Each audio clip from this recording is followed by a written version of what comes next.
You're listening to Killer. This is case number 17, the Golden State Killer, Part 1, the Visalia Ransacker. Lock your doors, bolt your windows, and turn off the lights. We're about to begin. Now, one of the detectives originally assigned to the Visalia Ransacker case was Detective Bill McGowan. He came face to face with the suspect one night while staking out a neighborhood. Action News reporter Christina Fan spoke to his son, who says his father dedicated his life to breaking the case. That's right, Liz. Bill McGowan was injured that night when he tried confronting the Visalia Ransacker. He was also able to catch a glimpse of the man's face. Some believe that may be the reason why burglaries in Visalia abruptly ended after that night. Bill gave an interview to reporters later that day, explaining how he yelled for a shadowy figure to stop. That man fired back, and the bullet hit the detective's flashlight, ricocheting into his eye. I fell down, the impact knocked me back, and he continued to run, throwing some items apparently taken in the burglary.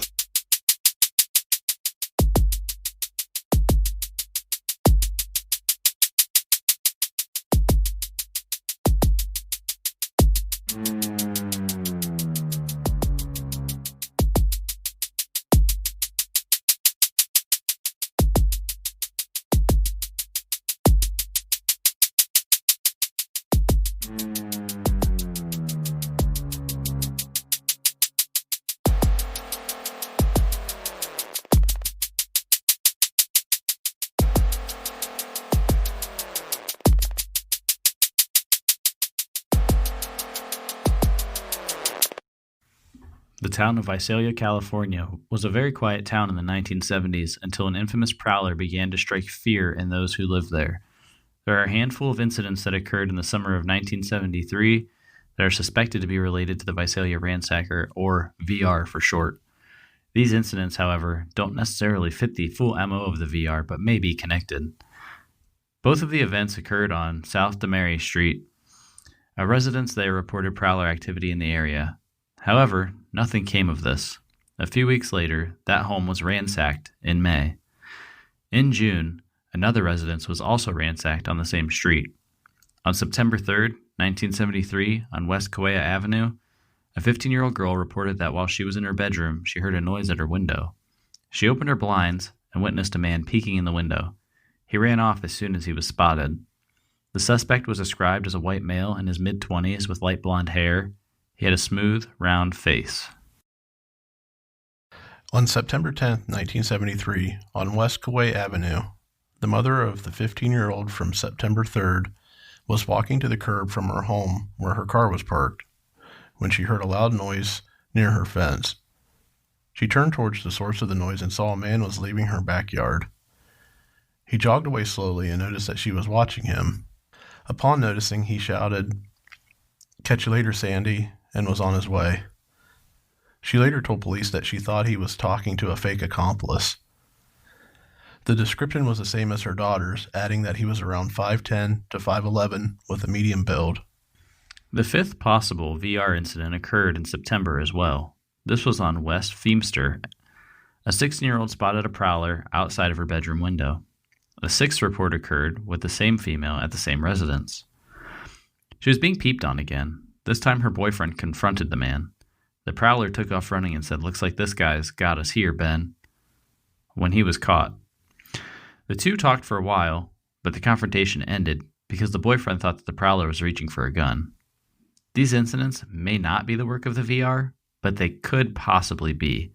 The events that occurred at the 16-year-old's home are believed to be the work of someone else, but an investigator that later encountered the peeper says they looked very similar. An additional seventh and eighth event was reported on West Feimster Avenue in January of 1974. There were multiple reports of prowling.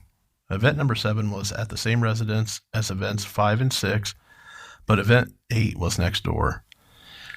It's unclear if it was related to the events in 1973. In event 8, the woman in the residence saw a man staring into her window. He was noticed and then jumped her fence. He was described as having a round, pale face and small eyes. She also reported that he had a screwdriver. There was another possible event that was with little to no details and occurred on March 19th of 1974 on West Walnut Avenue. This may not be the VR. This is where the known VR events begin to occur, starting in April 1974. If the other events described so far are connected to the VR, this makes it number 10, April 6th or 7th, 1974, on South Linda Vista Drive. A piggy bank was stolen. On April 6th or 7th, on South Whitney Street, a piggy bank was also stolen. 2 more events occurred on South Whitney Street, where several more items were stolen. However, details are very minimal. May 4th, 1974. The 14th ransacking occurs on South Dolner Street. A coin collection and cash was stolen. May 5th, West Feimster Avenue. A piggy bank and money was stolen. May 10th and or 11th, West Tulare Avenue. A coin bank, money, a .380 Remington automatic pistol, and ammunition was stolen. May 11th, on South Whitney Street, cash, wedding cards are stolen. We're up to 17 ransackings at this point. This theme continues on.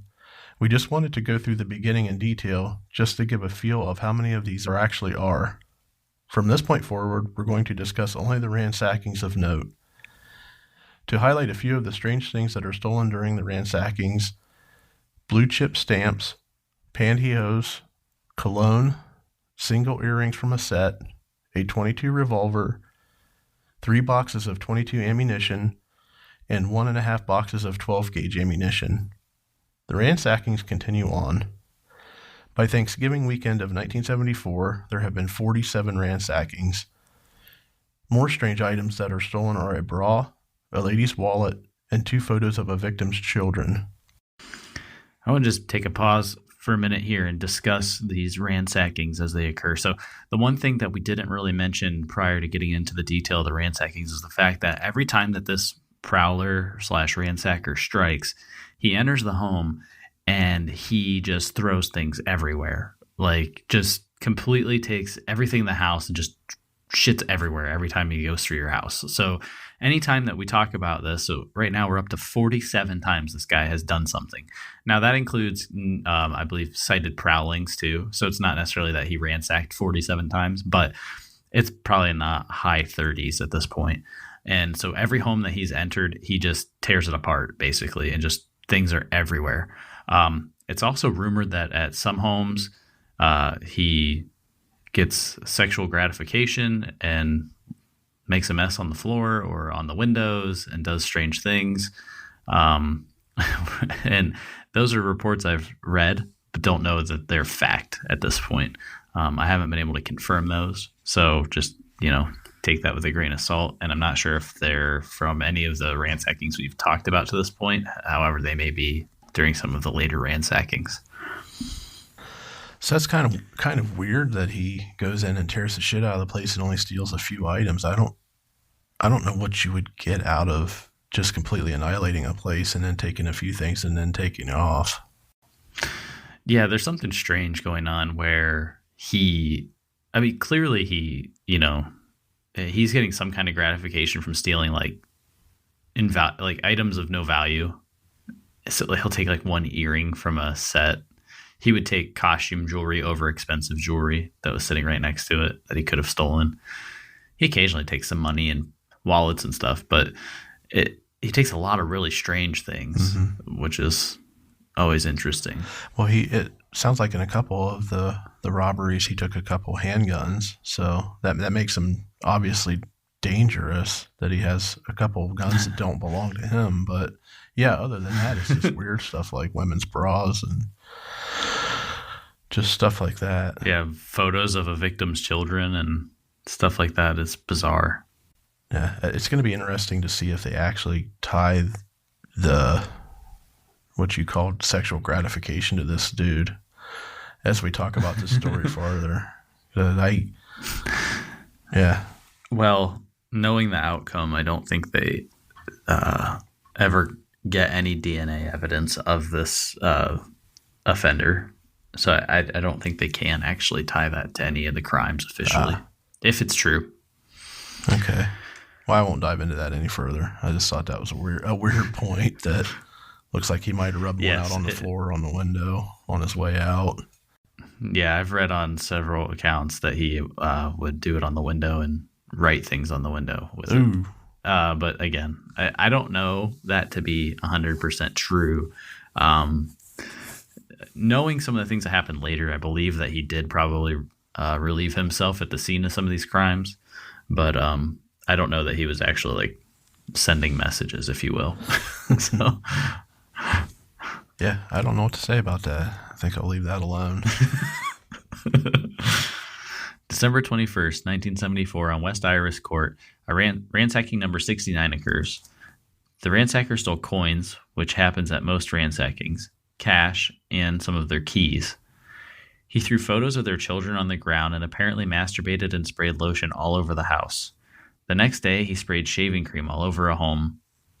On February 5th, 1975, the 81st incident occurred on South Whitney Street at the residence of Claude Snelling. A prowler was spotted, described as a white male, 5'10" to 6 feet tall, collar-length hair, wearing a plaid, long-sleeved shirt. This residence is very important and will come into play later.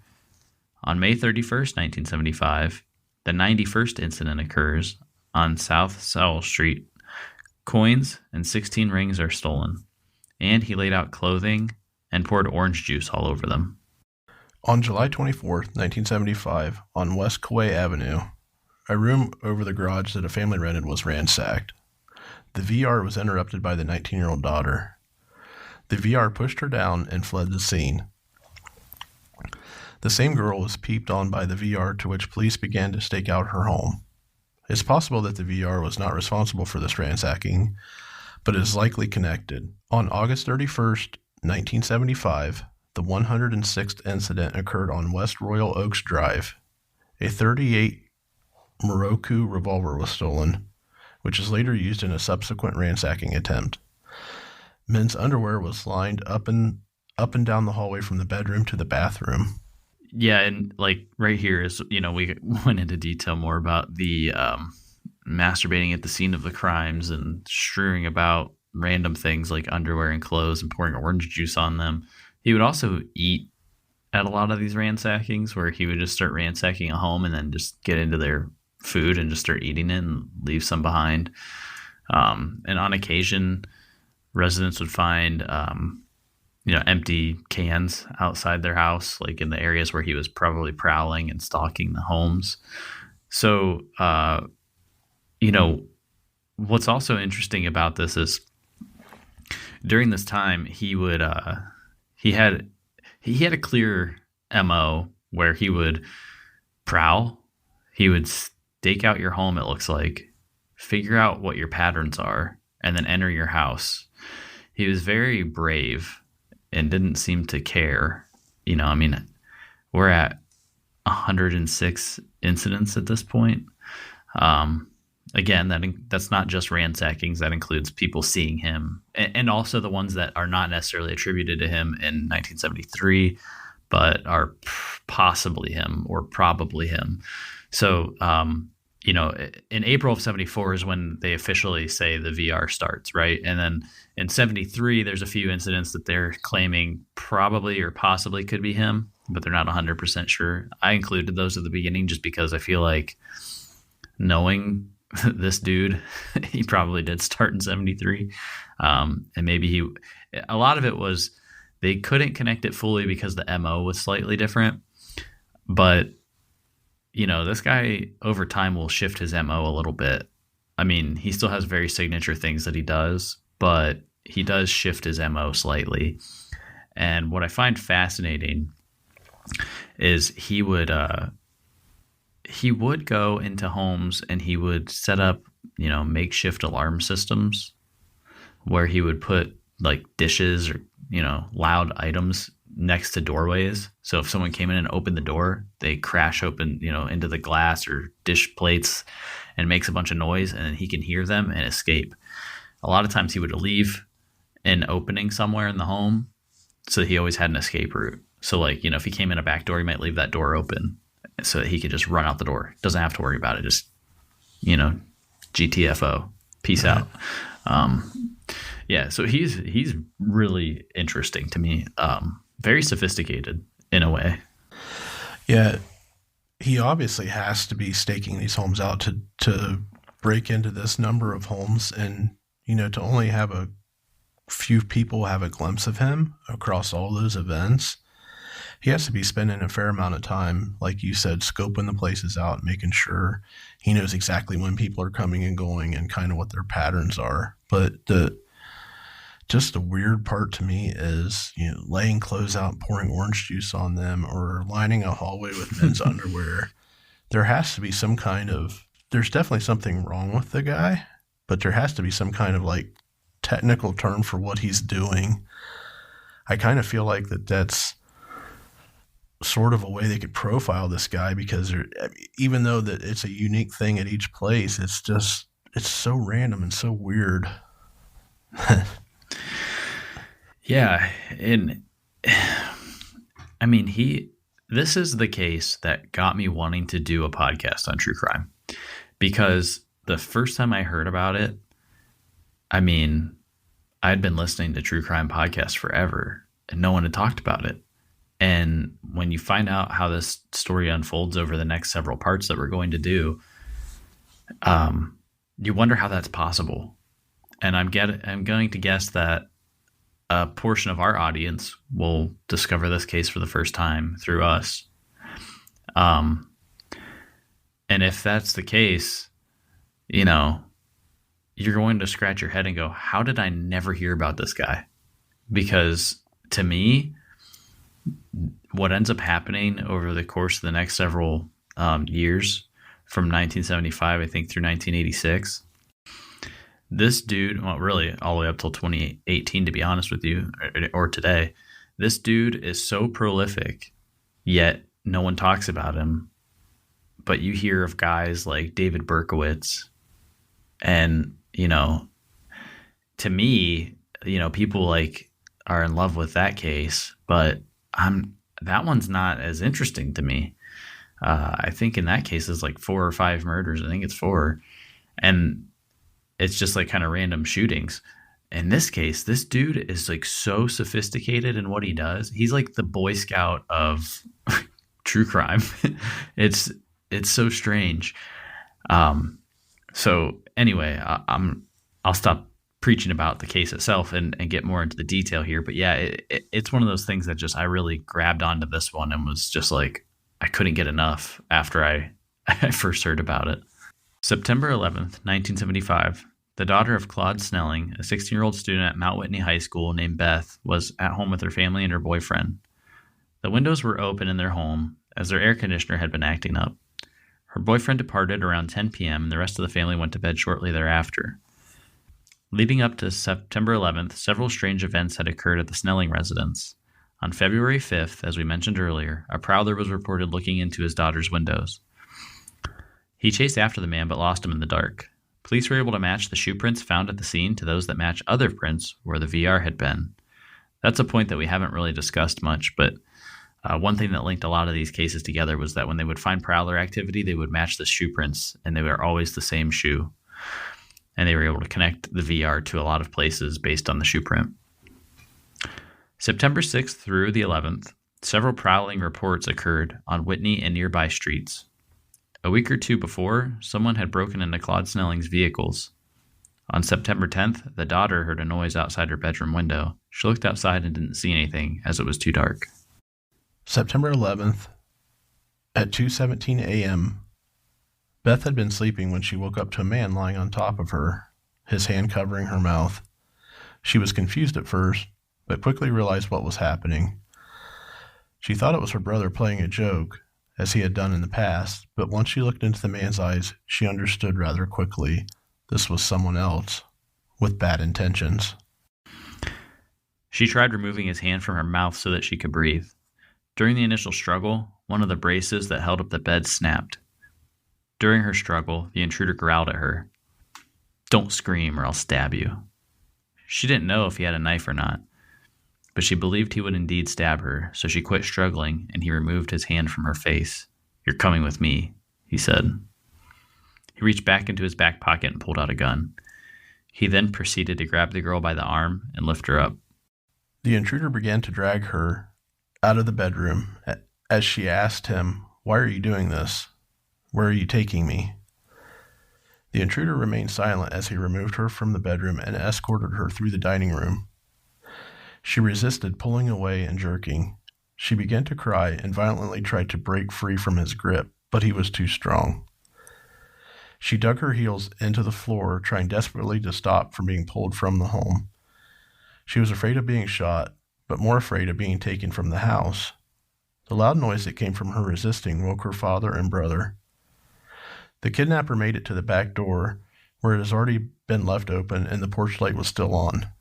"Don't scream or I will shoot you," he said to her as they left the home. She was still crying and could barely hear what he was saying. The intruder continued to take her from the home when Beth's father, Claude, looked out the kitchen window to find Beth being dragged outside. Claude ran out the door to confront the ransacker. As he came back through the door, the ransacker pushed Beth to the ground and fired 2 shots at Claude, dropping him to the ground. He continued to hit Beth with the gun and kick her, then disappeared into the night. Following the confrontation, Mrs. Snelling called for police. Beth headed back into her house and noticed that her father was down near the front door. Her mother handed her the phone and began tending to Claude Snelling. A police officer arrived quickly and an ambulance not long after that. He was transported to Kauai Delta Medical Center and was pronounced dead on arrival. Immediately after the shooting, police began searching for evidence. A nearby neighbor heard a noise in his yard and investigated. His front door was discovered to be wide open, but no one was there. However, they discovered a bicycle in his front yard. The bike matched a reportedly stolen bike from a woman's backyard on West Tulare on September 9th. Shoe impressions were found matching those of the VR. Mrs. Snelling's purse was located outside of the house on a brick planter in the backyard. Nothing major was taken from it other than a few $1 bills. It was assumed that the VR went through the purse before waking his victim. Also of note was that a badminton net on Gist Avenue was knocked down, possibly from the VR on his escape in the dark. This helped authorities to map his possible escape route. A ladder was also reportedly stolen from a residence located on the northernmost part of Whitney. They found the ladder a short distance away near the freeway. A flashlight was found in the backyard of a residence on Redwood. It was determined this was stolen on August 30th, 1975, from a residence 2 doors down. The big piece here is that the murder weapon was determined to be the .38 caliber Moroku revolver stolen in a previously mentioned burglary. The resident whose revolver was stolen had told police that he had used it for target practice a few weeks before the revolver was stolen. Police went to the location where they did their target practice and collected over 70 spent casings. They compared them to the ones found at the Snelling shooting and found them to be an exact match in relative quick fashion. This led them to believe the Visalia Ransacker was the killer. Over the coming months, several more potential VR reports had come in. A lot of prowler reports and a few attempted break-ins, as well as a harassing phone call report, were just a few of the highlights during the month of October of 1975. The calendar moved to November, and there was more of the same. Several ransackings and prowlings were reported. Many items were strewn about people's homes, including one incident on November 2nd where 12-gauge shotgun shells were stolen, alongside an empty purse and a man's wedding ring. In this West Country Avenue incident, he strewn women's undergarments across the baby's crib. For a person who had murdered someone a month prior, the VR seemed to continue on as if nothing had happened. There are now approximately 148 various incidents between the prowler reports, ransackings, and attempted abduction, as well as a murder. Wow, I mean, that's a lot to unpack, right? I mean, this guy, he's stepping up his game at this point, right? I mean, entering a home and trying to abduct a girl from the home. And apparently he had some kind of affinity for this girl. I mean, he had prowled that house several different times. And so he knew exactly who he was after. He's definitely super busy, that's for sure. And yeah, he was very determined to take her out of the house. You know, he risked being caught, struggling with her to get her out of the door, or her kicking and screaming and, resisting the whole way. But he still seemed like he remained determined to get her out of there. Yeah. And what's strange about that is, a lot of times when people put up a fight against him, or like, not really a fight, but like, if people are alerted to him, he kind of like tries to just get out as fast as he can. There's several incidents that we didn't really cover where he's caught by neighbors or somebody when he's prowling, and he just takes off. He's out of there. And then there's the one we talked about where he knocks down the woman who was returning to her apartment, and he knocks her down and then takes off. And it's like he only knocked her down probably because it was the only way out. And so I don't know that for fact. So maybe there was another escape route he could have taken, but it seems to me like he felt that the only position he had was to go the way she was standing. So he knocked her down and took off running. And so in this case, it seems strange to me that he entered this home. I mean, he must really like this girl, and he wanted to have her. And so he tried to see. I mean, he entered the home knowing people were in this house sleeping, and I think it was kind of strange. He obviously was kind of. Seems like at this point he's stepping up his game a little bit, because whatever is getting him off while he's ransacking is now not doing it for him. Yeah, right. What do you gather from the evidence that they found from the shell casings, and then they went to the target range and pulled more shell casings there? I thought that was interesting and kind of an oversight on the ransacker's part. Why would he have dropped the shell casings out of that revolver? I mean, if you know how a revolver works, you can fire the rounds, but you have to manually eject the casings, and he shot the guy twice. Why would he have dumped the casings out of the gun and not just taken them with him? Or unless he left the gun, I don't think that was. I don't recall the gun being left behind. Right. Now, it could have been, and maybe I didn't catch that when I was doing my research, but I mean, I think they took the ballistics from the bullets that hit the dude. Took out Claude. Oh, okay. I think they probably recovered those 2 bullets that he fired, and then matched them to the casings, bullets that the casings and bullets that they found at the shooting. I don't even know if he was at an actual shooting range. He might have just been out in the country shooting. Right. From what I gathered, that's what I feel like it was, because the way it was described, it was an area near a highway somewhere. I don't know that it was an actual shooting range. I think it was just maybe a field or something where the guy was out practicing shooting this revolver. So, yeah, I thought that was pretty interesting. And I mean, for the 70s, that was some really great police work.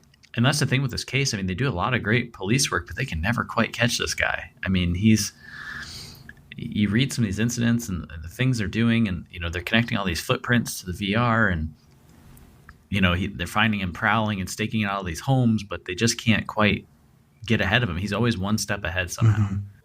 Well, from the few people that did come across him and bump into him, he just sounds like an average guy, 5'10" to 6 foot, light hair. He doesn't. He didn't sound like he has any kind of distinguishing features that set him apart from. He does. One distinguishing feature, but the thing is, it seems though that the descriptions people give of him sometimes are wildly inconsistent from what it actually is. I mean, if you sit there and piece together like the consistent descriptions, like you can clearly make a picture of the guy. And he has a very round face, people always say, like unusually round and a big jaw. And that's, I think, a distinguishing feature of this man, is that, he has this, some of those people have that jaw with, it's just this, he has this big round face, and they describe him as really young looking almost. And I think that's what's hard about this, is when the people that do come across him and give a pretty good description of him have a really hard time pinpointing his age, because I think he looks very young for his age. Like me. Yeah. I cover up my distinguishing features with facial hair. So in case I'm ever tied to a crime, like I'm hiding this ginormous dimple in the middle of my chin with a bunch of hair. So. Oh, your butt chin. You can blow your nose and wipe your ass at the same time. The mini ass. That's my right. Goodness. The calendar turned to December, and there was no sign of a slowdown for the VR. He had struck an estimated 100 homes, returning to the same neighborhoods.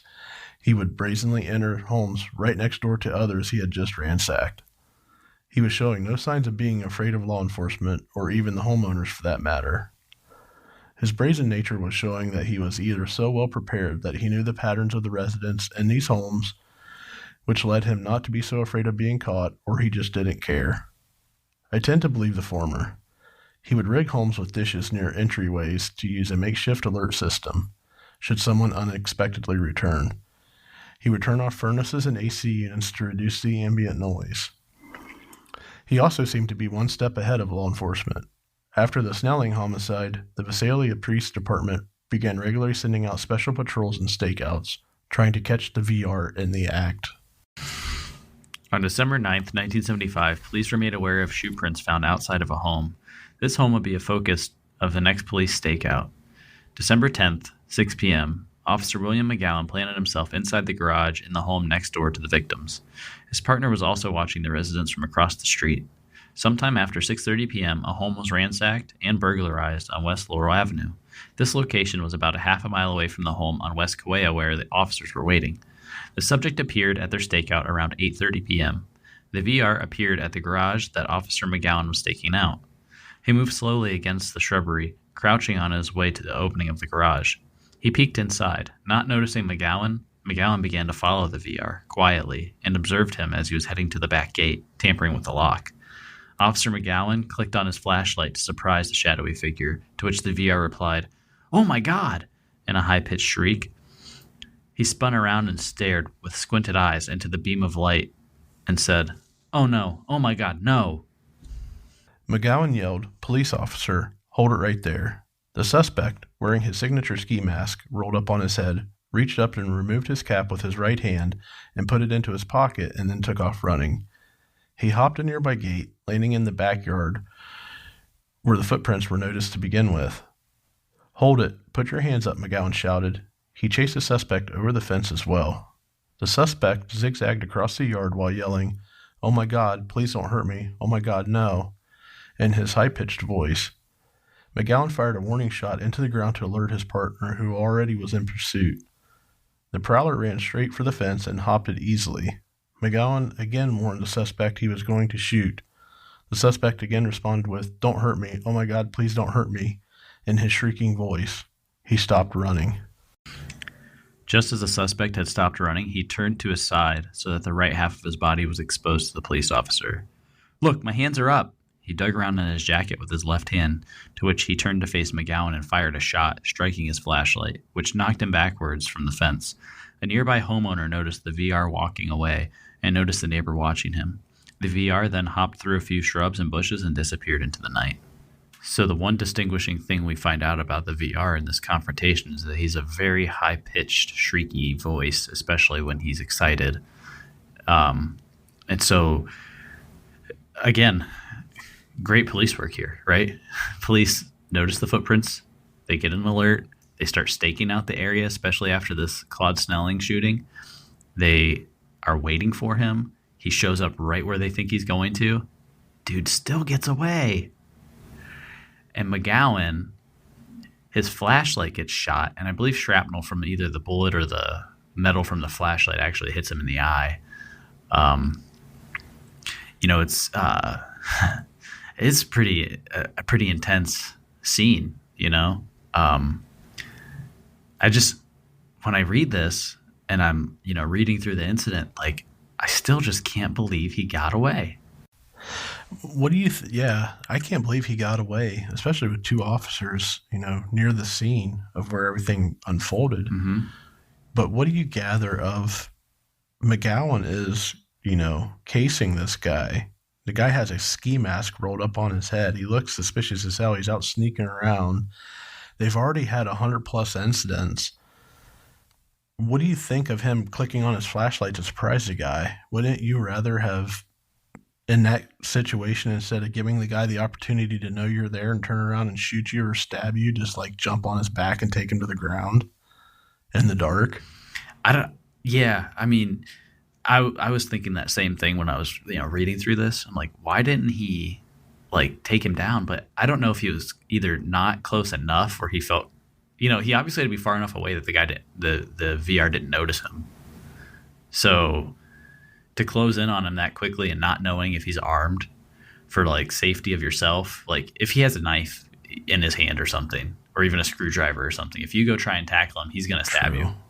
I mean, it's just going to happen. So and it's dark out, it's not like you get a good look at him, you know how it is. And so he's, rummaging around outside and kind of prowling and stuff. And McGowan's following him and keeping an eye on him. But again, this guy has a gun on him and he didn't know that. And so, he's obviously aware of the potential link to the VR, to the murder. Mm-hmm. And so you probably do want to keep your distance a little bit. I just can't believe, the VR, this is a man who is all about self-preservation. He rigs those alarm systems. He turns off your furnace and AC so he can hear what's going on. He'll, hit women. He'll knock them down to get out of the way. He'll do anything when he's confronted. He shoots Claude Snelling. Like, he's not afraid to do what it takes to survive, in a sense. It's almost like he has this primal need to put himself in a fight or flight situation as if he were like, like someone trying to survive out in the wilderness or something. You know what I mean? Like, it's almost like he has this need, this urge to put himself in these strange situations so that he has to figure out a way out of it.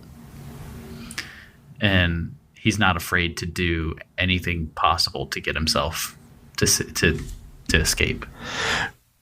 What do you think of him when he was fleeing and he knew he was potentially going to be caught, screaming what to me is described as almost like a little girl running away? Oh no, don't hurt me. What do you gather of that? I mean, so obviously the guy has some sort of inadequacy where he feels like, like he's doing this for some reason, right? Like, he feels either powerless or inadequate or something. And he has a higher pitched voice, and people point that out, who encountered him and heard him speak. And the one thing that we'll find out, especially in the next episode, is when he does speak to the next people that really hear him talk, he always speaks in like a growl with clenched teeth. People always describe it like, I'm going to get you, that kind of thing. And so it's really hard to hear that. You're not going to hear his high-pitched voice. And so he's obviously like trying to mask that because it's a defining characteristic of who he is. And so, I don't really make much of him shrieking. Him yelling, don't hurt me. I think that's just kind of his way of trying to diffuse the situation a little bit. Like, almost. It may have even worked in the sense that, like, McGowan didn't shoot at him. Instead, he fires a warning shot so his partner can hear, because the guy sounds like he's gonna give up almost, but then he takes off running and hops some fences and then shoots. I don't know. What do you think about my that? thought was kind of a little bit opposite of that. To me, I almost think that he might have used it as a tactic to deter the officer, to think that, to make him think that maybe he necessarily wasn't the ransacker, but he was just some random dude, going somewhere, and that he was playing the victim card, like, don't hurt me, don't shoot me. I didn't mean to be here at this time or whatever, just to try to throw the cop off and make him think in his head, well, maybe this isn't the guy. This guy, screaming like a little girl sounds like a real pussy. He might have been in the wrong place at the wrong time, right? Well, maybe not, but that's just, I don't know if it's a diversion tactic or not. I think it was a diversion tactic, but not in the sense that he was trying to throw them off of him being the VR. Because, I don't know that in that moment he's worried about them. He is subconsciously worried about him being connected as a VR because he murdered somebody. And so that's why he ends up going to the lengths he does, where he shoots and takes off, mm-hmm. right? Because if he's just arrested for ransacking and stealing things, like, yeah, you're going to get in trouble, and he did a lot of it. But, what's he going to end up in? We've done cases where people murder people and get out of jail in a couple years. Like, is this guy really going to be in jail that long? Not really, but he did murder somebody and has all these ransackings, so he's clearly a maniac. I think he does it more or less to try and get the officer's guard down a little bit, so then he can figure out a way to escape. Where he's saying like, "Oh my God, don't shoot! No, no, no, no, no!" And like don't hurt me, don't hurt me. And when he says that those kind of words, when you're saying "don't hurt me," they kind of in a way present that you are not a threat back in this instance. Like you're not thinking about violence because you don't want to be hurt. You're like saying, don't hurt me, I give up, don't hurt me, like kind of that thing, almost in a submissive way. And then he turns around and then pulls out a gun and shoots at him, And so, the one interesting thing here is, people talk a lot about like whether the VR meant to shoot the flashlight or meant to shoot the officer. I'm of the belief he was trying to shoot the officer. Oh, yeah, I am too, because if, the officer is probably holding the flashlight over his shoulder, shining it out to see where he could, his line of sight is where he's aiming the light. So I think he was just a little bit off on his shot. I think it grazed the flashlight. He probably had it over his shoulder, and a piece of that, either that bullet fragment or that flashlight, chipped off and went into his eye because he's holding the flashlight up next to his head. Mm-hmm. I think he says he had it in front of him, like probably holding it with his gun, I would imagine. You know how they do the flashlight and the gun? Oh, that too. Almost like a laser sight. I think he had it like that, would be my guess. And then, VR turns around, fires a shot, boom, hits the flashlight, shrapnel flies off, hits the dude in the eye. And McGowan goes down. And then at that point, VR escapes. It's, we end up with, I think it's 101 homes that he ransacks at this point. And, he, and one murder and one attempted murder. Yeah. So, that's pretty. and almost, but wasn't caught, which is crazy. He's done it so much that they knew where to stake out, where to hide. Almost had him, but didn't. Yeah. And, he always wore gloves too, to make sure that he was, never leaving fingerprints behind. He would scale fences. He would use bikes to get away a lot of times. So it wasn't a car. He would get on a bike, and he would steal bikes from people and use them and then drop them and get another one. Like he was always rotating things around, which was always interesting. Like he was always keeping ahead by not using the same things for too long. He had the exact same, or basically the exact same MO for the entire string of burglaries. But what he was doing was always keeping himself from being identified by wearing gloves and riding bikes and swapping those things out. And then he would change his ski masks too. So he was always kind of changing things up while actually doing the same thing. It's kind of strange, but he was able to do that in a way. It was, it was crazy. And he would also even ransack homes, in multiple homes in the same day, which was just absolutely insane. When you really think about it, that's pretty crazy. It sounds like the only thing that he didn't rotate or change out was his shoes.